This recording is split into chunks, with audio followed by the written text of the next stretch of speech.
Welcome to the next session of Aerospace Leadership Dialogues by Sanat.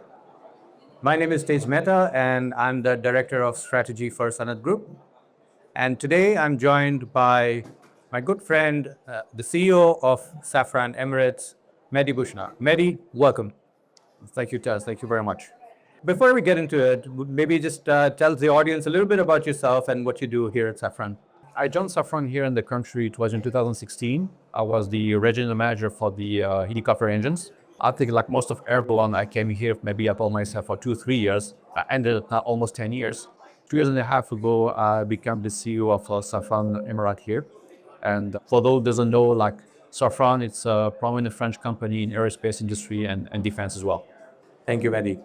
Mehdi, just setting the context here. Today, here we're sitting at Make It in the Emirates, one of the premier shows that is focused on showcasing the prowess of the UAE in localizing manufacturing and technology. And this year, we have a dedicated hall for aerospace and defense, which clearly says how important the aerospace industry is to the local economy. As you think about the global aerospace industry and UAE's position in it, what are your thoughts on how the UAE has evolved and where can it go from here? I mean, this is a very interesting question and what can be answered from many angles. So I would like to start with maybe some facts and figures to set the context. Number one, I would say we have to keep in mind that air passengers in the region is expected to double within the next 10 years, like reaching more than 500 million passengers a year. If you break it down at UAE level, for instance, the UAE aviation market is about 350 billion AED, and we're supposed to reach like around 750 billion over the next 15 years. It's quite massive. If you break it down again for the GDP, it's about 80% of the GDP in the country. And if you speak it like as a direct, it's 5%. Take it micro, one more layer down. If you talk about jobs, 10 years ago, it was about 400,000 people, 800,000 today, and expected to be 1.3 million by 2030. I think you get the answer here somehow. It's like we've been standing and you can see the evolution. Now, from those numbers, if you want to take a look from how the aviation industry is moving here, if you take the first level, I would say let's focus on the airlines. It's also something which is quite impressive. Let's focus on the major like Emirates, Etihad, or Fly Dubai. They're currently like Emirates is going through to renovate more than 200 aircrafts between Boeing and Airbus, which shows like a trend, clear trend, like the market is there. If you take the three major ones, also we're expecting like more than 300 orders to be delivered for the next couple of years. That's like another indication how the market is progressing. And we have also to keep in mind that we have a champion in the country with Emirates that has always been ranked like fifth among the world airline when it comes to passenger experience, cargo, or also destinations. That's the number one. I would like to add two more things. The second one is about the MRO stream, for instance. Sanad, for instance, was a major, let's say, player in the MRO industry. And you can see the last figure that has been displayed like a couple of weeks ago. We talk about like 40% growth. And for me, it's more than a number. It's like an indication in the specific market of a promise of cost efficiency and quality. Because, we have a very picky business and very demanding. So if you go for Senate, it's also a clear indication that we have key players in the country. Coming back to Emirates for another example, there's a massive investment to go for engineering facility in Dubai South, for instance.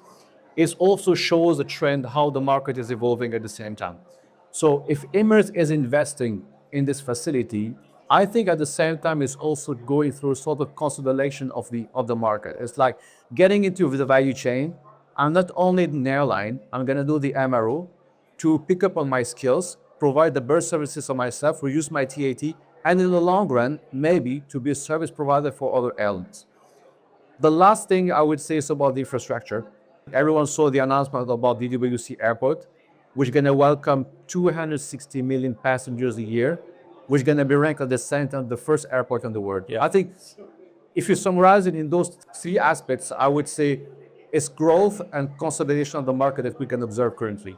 Yeah, growing from strength to strength for sure. And it has been a very rapid and very impressive growth, whether it's the passengers or the industrial side of aerospace. Now, Safran is one of the largest aerospace industries in the world. You are the CEO of Safran Emirates. What is Safran doing here in the local ecosystem? How are you making sure that the aerospace growth is enabled through what you do? What can we do in terms of collaborations and partnerships with local ecosystem? Tell us a little bit more. I will start with a quick word about Safran to show our involvement from a long time. I was looking to some numbers like few months ago, and I was surprised our presence started in the 70s, late 70s, with the Mirage, with the Atar engine. But our local presence is here for more than 30 years. So we have an HQ in Abu Dhabi, and we have two MRO facilities actually in Dubai. One is a joint venture between Safran Nasser and Air France KLM Industries. So we do the repair of the radome and the nacelles. That's like true localization, to be honest. And we have also Safran Air System Middle East that actually do all the repair for the sliders, for the safety system, for the aircraft, also for the lavatories and stuff like that. So this is like two true facilities that we have here. It's about Safran today in the country is like more than 200 people. And talking about the involvement locally, we crossed like a threshold recently by having the joint venture in the base in TIP in Abu Dhabi between Safran Electronic and Defense and IGG to have a center of excellence in optronics and also navigation. That's something we really just look at it for a long time. The second thing, it's how we build the relationship. It's moving from being localized and also finding the right partners. I was referring to Sanad before. This is how we grow also the partnership at the Make It in the Emirates aspects. Like by extending an agreement for the lead engine with Sanad, we're also enhancing our footprint locally. Talking about the future, this is how we perceive it in the company. It's like where we want to be tomorrow. It's also by observing the market is very much important.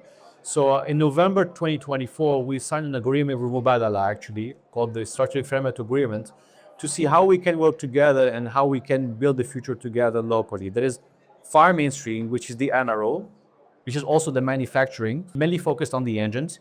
There is also the advanced material, there's the space industry, and another topic which is quite important in the country, which is the human capital. Thank you, and we appreciate your partnership both at Sanad and at Mubadala levels, Mehdi. Mehdi, these are all great ambitions and great plans, but oftentimes reality is stranger than fiction, and not all the plans come true. What are some of the challenges you've been facing in getting some of those plans to fruition, and how can they be mitigated?